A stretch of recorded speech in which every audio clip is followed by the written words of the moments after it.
வணக்கம் தோழர்களே. பிரம்மாவை சிறையில் அடைத்த முருகப்பெருமானின் கதையை காணலாம் வாருங்கள்.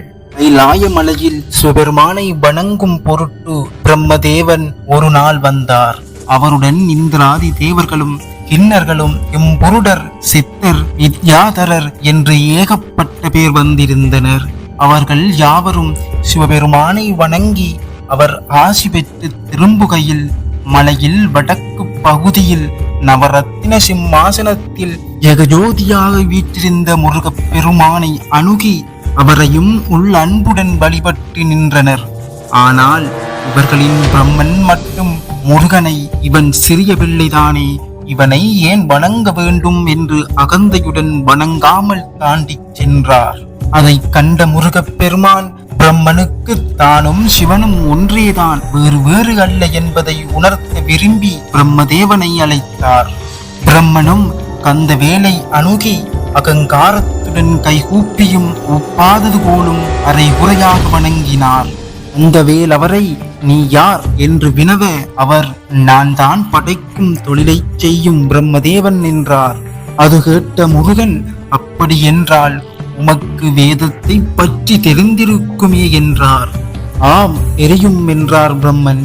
அப்படி என்றால் முதல் வேதமாகிய வேதத்தினை கூறு என்று முருகவேல் கேட்க பிரம்மன் உடனே ஓம் என்ற மந்திரத்துடன் கூற ஆரம்பித்தார்.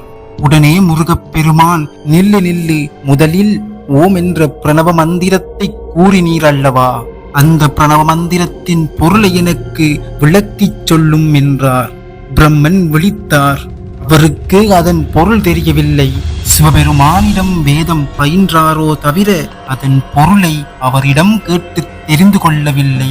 அந்த தவறை நினைத்து இப்போது வெட்கத்தில் தலைகுனித்தார். தான் படைக்கும் கடவுள் என்ற கர்வம் அவரிடம் ஒளிந்தது.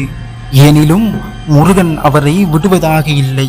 என்ன படைக்கும் கடவுளே, ஏன் இப்படி விழிக்கிறீர்கள், சீக்கிரம் பதில் சொல்லும் என்று கூற பிரம்மதேவன் தனக்கு அதன் பொருள் தெரியவில்லை என்று ஒப்புக்கொண்டு தலைகுனிந்தார். அது கண்டு வெகுண்டது போல் நடித்த முருகன், என்ன கடவுள் நீர், இந்த 2 எழுத்து மந்திரத்திற்கும் பொருள் தெரியாதா, என்ன படைக்கும் தொழில் செய்கின்றீர்கள் நீர், இப்படித்தான் இருக்குமோ உமது படைப்பு தொழிலும் என்று பிரம்மதேவனின் 4 தலைகளும் குலுங்கும்படி ஓங்கி குட்டினார் முருகன். பிரம்மதேவனின் அகங்காரம் முழுவதும் தொலைந்து போகும்படி பிரம்மனை பூமியில் தள்ளினார். உடனே தன் வீரர்களை அழைத்து பிரம்மனை கொண்டு போய் கந்தகிரியில் சிறையில் அடைக்க உத்தரவிட்டார் முருகப்பெருமான்.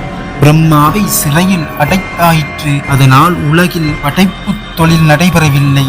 பார்த்தார் முருகப்பெருமான். உடனே ஒரு கோயிலை தோற்றுவித்து அங்கு நடுவே ஓர் அரியணையை அமைத்து அதில் ஒரு கரத்தில் ருத்ராட்ச மாலையையும் ஒரு கரத்தில் கமண்டலமும் மற்றிரு கரங்கள் அபயவரமாகவும் 4 திருக்கோலங்களோடு ஒரு முகமுடனும் எழுந்தருளி படைப்பு தொழிலை புரிய ஆரம்பித்தார் முருகப்பெருமான்.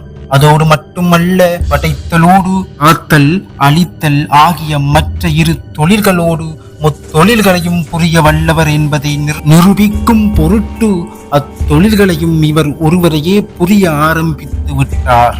இப்படி பல தேவ வருடங்கள் கழிந்தன. இத்தனை ஆண்டுகளில் முருகவேலின் படைத்தல் தொழிலில் முகிழ்த்த ஆன்மாக்கள் பொன்னிய வடிவாக விளங்கினர்.